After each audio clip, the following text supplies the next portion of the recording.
حضرت خالد بن ولید کو مدینہ آئے 3 مہینے ہوئے تھے کہ انہیں اپنے نئے دین کے لیے ایک سپاہی اور ایک سالار کی حیثیت سے جوہر دکھانے کا موقع مل گیا۔ نبی کریم صلی اللہ علیہ وآلہ وسلم نے اپنے ایک سفیر کو بصرہ کے غسان حاکم کے نام دعوت اسلام کا ایک خط دے کر بھیجا۔ مسلمان سفیر جب موتا سے گزرا تو وہاں کے غسان سردار شرجیل بن عمر نے اسے وہیں روک کر قتل کر دیا۔ یہ تمام اہل عرب کے لیے ایک نفرت انگیز جرم تھا، کیونکہ دستور کے مطابق سیاسی سفیروں کو خواہ وہ کتنے ہی بڑے دشمن کی نمائندگی کر رہے ہوں تحفظ کا مستحق سمجھا جاتا تھا۔ چنانچہ اس مذموم حرکت کی اطلاع نے مدینے کی ساری آبادی کو غصے میں مبتلا کر دیا۔ قبیلہ غسان سے بدلہ لینے کے لیے حضرت صلی اللہ علیہ وآلہ وسلم نے فوراً ایک مہم تیار کی۔ آپ نے اس مہم کا سالار زید بن حارثہ رضی اللہ تعالیٰ عنہ کو مقرر کیا اور حکم دیا کہ اگر زید شہید ہو جائیں تو جعفر بن ابی طالب قیادت سنبھالیں، اور اگر وہ بھی شہید ہو جائیں تو پھر عبداللہ بن رواحہ لشکر کی قیادت کریں۔ ان 3 سالاروں کا درجہ وار تقرر کرنے کے بعد آپ نے فرمایا اگر یہ تینوں شہید ہو جائیں تو پھر لشکری اپنے میں سے جسے چاہے اپنا امیر منتخب کر لیں۔ یہ فوج 3000 مجاہدین پر مشتمل تھی، جن میں خالد بھی ایک معمولی سپاہی کی حیثیت سے شامل تھے۔ نبی کریم صلی اللہ علیہ وآلہ وسلم نے زید کو یہ کام سونپا تھا کہ اس شخص کو ڈھونڈ کر قتل کر دیا جائے جو مسلمان سفیر کی شہادت کا ذمہ دار تھا، اور اہل موتا کو اسلام قبول کرنے کی دعوت دی جائے۔ اگر وہ مسلمان ہو جائیں تو انہیں کوئی قزن نہ پہنچنے دیا جائے۔ اسلامی فوج جب مدینے سے روانہ ہوئی تو اس کے حوصلے بہت بلند تھے، لیکن جب وہ معان پہنچی تو اسے پہلی بار یہ اطلاعات ملی کہ مشرقی روما کا شہنشاہ ہرقل 1 لاکھ رومیوں کے ساتھ اردن میں ہے، اور 1 لاکھ عیسائی عرب بھی، جن میں سے بیشتر کا تعلق قبیلہ غسان سے تھا، اس کے ساتھ مل گئے ہیں۔ مسلمان 2 روز تک معان ہی میں ٹھہر کر بحث کرتے رہے کہ اب کیا کرنا چاہیے۔ ان میں قدرے پس و پیش اور تردد تھا۔ کچھ افراد نے رائے دی کہ دشمن کی بھاری جمعیت کے بارے میں حضرت صلی اللہ علیہ وآلہ وسلم کو آگاہ کیا جائے تاکہ آپ نئی ہدایات دے سکیں۔ اس صورتحال میں ان کو کیا کرنا چاہیے، لیکن عبداللہ بن رواحہ جو تیسرے سالار تھے انہوں نے اس تجویز سے اتفاق نہ کیا، کیونکہ اس پر عمل کرنے سے غیر ضروری تاخیر بھی ہوتی اور یہ تاثر بھی پیدا ہوتا کہ مسلمان ڈر گئے ہیں۔ عبداللہ نے مجاہدین کا حوصلہ بڑھانے کے لیے چند آیات کی تلاوت کے بعد ایک ولولہ انگیز تقریر کی جو ان الفاظ پر ختم ہوئی: مجاہد تعداد یا ہتھیاروں کے سہارے نہیں، عقیدے کے بل پر جنگ کرتے ہیں، اور جہاد میں ہمارے لیے 2 عظیم الشان امکانات ہیں، فتح اور شہادت۔ اس خطبے نے تمام مسلمانوں کے ذہن سے تمام شکوک دور کر دیے اور وہ بلا تامل پھر شام کی جانب روانہ ہو گئے۔ مسلمان جب موجودہ اردن کے مشرق میں بلقا کے سرحد کے قریب ایک جگہ پہنچے تو عیسائی عربوں کی ایک بھاری فوج سے ان کا سامنا ہو گیا۔ مسلمان سپہ سالار کو جگہ لڑائی کے لیے موزوں نظر نہ آئی اور وہ اپنے سپاہیوں کو موتا کی طرف پیچھے ہٹا لے آئے۔ عیسائی عربوں نے مسلمانوں کا پیچھا کیا اور موتا کے مقام پر دونوں فوجیں پھر آمنے سامنے آ گئیں۔ یہاں دونوں فوجوں نے جنگ کرنے کا فیصلہ کیا۔ یہ ستمبر 629 کے دوسرے ہفتے اور جمادی الاول 8 ہجری کے تیسرے ہفتے کا واقعہ ہے۔ زید رضی اللہ تعالیٰ عنہ نے اپنے لشکر کی صف بندی عام دستور کے مطابق کلب، میمنہ اور میسرہ کی صورت میں کی۔ میمنہ کی قیادت قتبہ بن قتادہ اور میسرہ کی عبایہ بن مالک کے سپرد کی گئی۔ خود زید نے کلب کی قیادت سنبھالی اور کلب ہی میں خالد بھی تھے۔ میدان جنگ موتا کے موجودہ گاؤں کے مشرق میں تھا اور اس سے کوئی 1 میل کے فاصلے تک پھیلا ہوا تھا۔ یہاں زمین ہموار تھی لیکن کہیں کہیں ہلکے نشیب و فراز بھی تھے۔ جب مسلمان شمال کی طرف رخ کر کے عیسائی عربوں کے مقابلے میں صف آرا ہوئے تو ان کے عقب میں ٹیلے کے بتدریج بلند ہوتی ہوئی ڈھلان تھی۔ عیسائی عربوں نے، جن کا سالار مالک بن زافلہ تھا، مسلمانوں کے مقابلے میں اپنی فوج کی ترتیب صف در صف بڑے گہرے حجم میں کی۔ بعض مورخین نے ان کی تعداد 1 لاکھ بتائی ہے، بعض نے اس کا بھی دگنا۔ یہ تخمینے صریحاً غلط ہیں۔ عیسائی فوج کی تعداد غالباً 10 اور 15 ہزار کے درمیان تھی اور اس جنگ میں مسلمانوں کو فتح حاصل نہیں ہو سکی تھی۔ اگر دشمن کی تعداد مسلمانوں کی نسبت صرف دگنی ہوتی تو بلا شبہ اسے مسلمانوں کے مقابلے میں شکست کا سامنا کرنا پڑتا، اور مسلمانوں کو شکست دینے کے لیے ضروری تھا کہ دشمنوں کی تعداد مقابلتاً کئی گنا زیادہ ہو۔ دشمن کی تعداد کا متذکرہ بالا قیاس بہت حد تک اس بنا پر لگایا گیا ہے کہ جنگ شروع ہوئی تو بہت جلد دونوں فوجیں گتھم گتھا ہو گئیں۔ اس صورت میں جنگ دراصل فوجی مہارت کی نسبت جرأت اور قوت برداشت کی جنگ زیادہ تھی۔ خود مسلمان سپہ سالار زید علم اٹھائے ہوئے اپنے سپاہ کے آگے آگے برسر پیکار تھے۔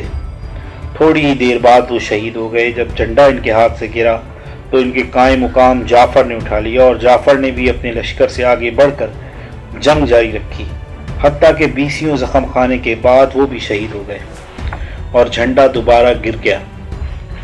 جعفر رضی اللہ تعالیٰ عنہ کی شہادت نے مسلمانوں کو پرمزدہ کر دیا، کیونکہ نبی کریم صلی اللہ علیہ وآلہ وسلم کے امزاد ہونے کی وجہ سے انہیں بڑی محبت اور قدر و منزلت کی نگاہ سے دیکھا جاتا تھا۔ مسلمانوں کی صفوں میں قدر ابتری کے آثار دکھائی دینے لگے، لیکن جلد ہی تیسرے سالار عبداللہ بن رواحہ رضی اللہ تعالیٰ عنہ نے علم اٹھا لیا اور قیادت سنبھال لی۔ شہید ہونے تک انہوں نے برابر مقابلہ جاری رکھا۔ اب مسلمانوں کی صفیں واقعی درم بھرم ہونے لگی تھیں اور چند سپاہی میدان چھوڑ کر بھاگ نکلے، لیکن تھوڑی ہی دور جا کر رک گئے اور باقی فوجیوں نے 2-2 3-3 اور اس سے کچھ زیادہ کی ٹولیوں میں بٹ کر منتشر انداز میں لڑائی جاری رکھی۔ خوش قسمتی سے دشمن نے اس ابتری کا پورا فائدہ نہ اٹھایا، ورنہ بھرپور دباؤ کے مقابلے میں مسلمانوں کی بے قاعدہ فوج پسپائی سے نہ بچ پاتی۔ شاید جنگ میں مسلمان سپہ سالاروں کی شجاعت اور مسلم سپاہ کی جانبازی نے دشمن کو حد سے زیادہ محتاط بنا دیا تھا اور اسے کوئی جرأت مندانہ اقدام اٹھانے کی ہمت نہ ہوئی۔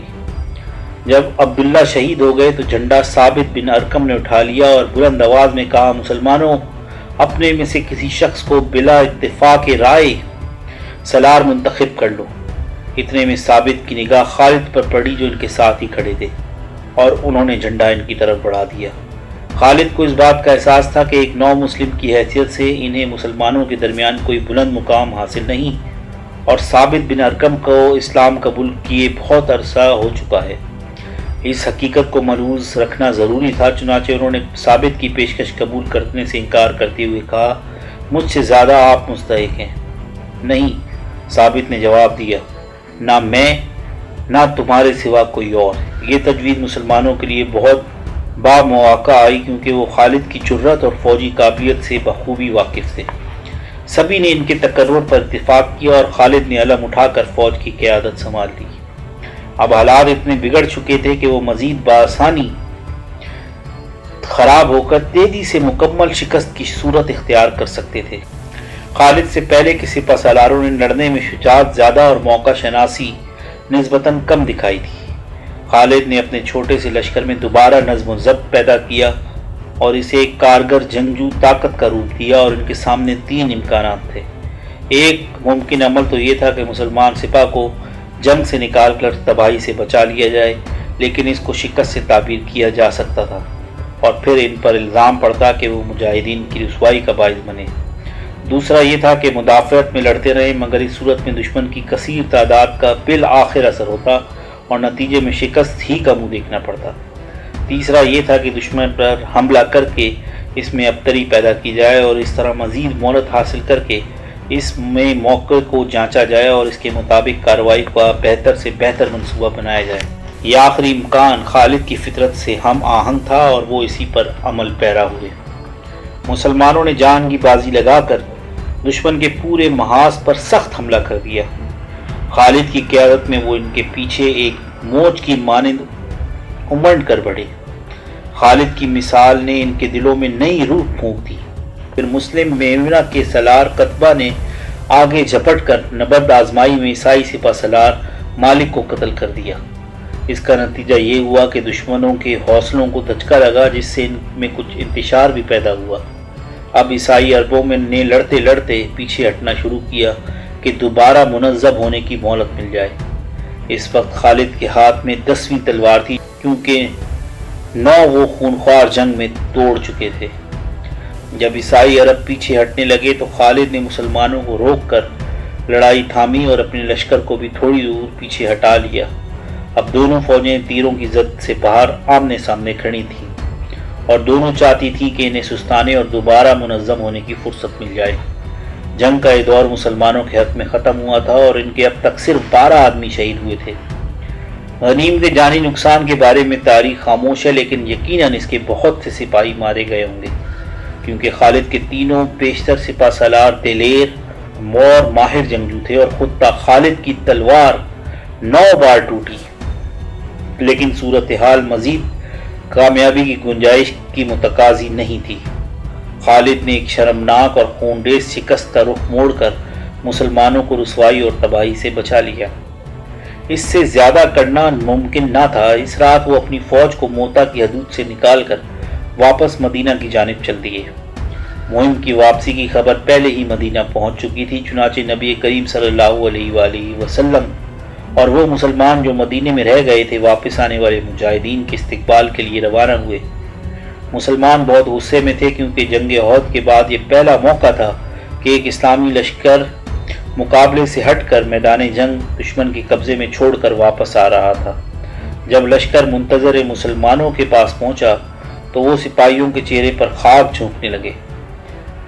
میدان جنگ سے بھاگنے والوں، مجمع چلایا، تم اللہ کی راہ سے بھاگ آئے ہو۔ حضرت صلی اللہ علیہ وآلہ وسلم نے انہیں منع فرمایا اور فرمایا یہ بھاگ کر نہیں آئے، انشاءاللہ یہ دوبارہ جہاد کرنے جائیں گے۔ پھر آپ نے بلند آواز میں فرمایا خالد اللہ کی تلوار ہے۔ اس کے بعد خالد کے خلاف ناراضگی ختم ہو گئی اور مسلمانوں پر واضح ہو گیا کہ جنگ موتا میں خالد نے کتنی دانائی، موقع شناسی اور حوصلہ مندی کا ثبوت دیا۔ خالد کے ساتھ ان کا خطاب وابستہ ہو گیا اور وہ سیف اللہ یعنی اللہ کی تلوار کے نام سے مشہور ہو گئے۔ اب نبی کریم صلی اللہ علیہ وآلہ وسلم نے خالد کو یہ خطاب دیا تو فی الواقع آپ نے انہیں مستقبل کی جنگوں میں کامیابی کی ضمانت بھی دی۔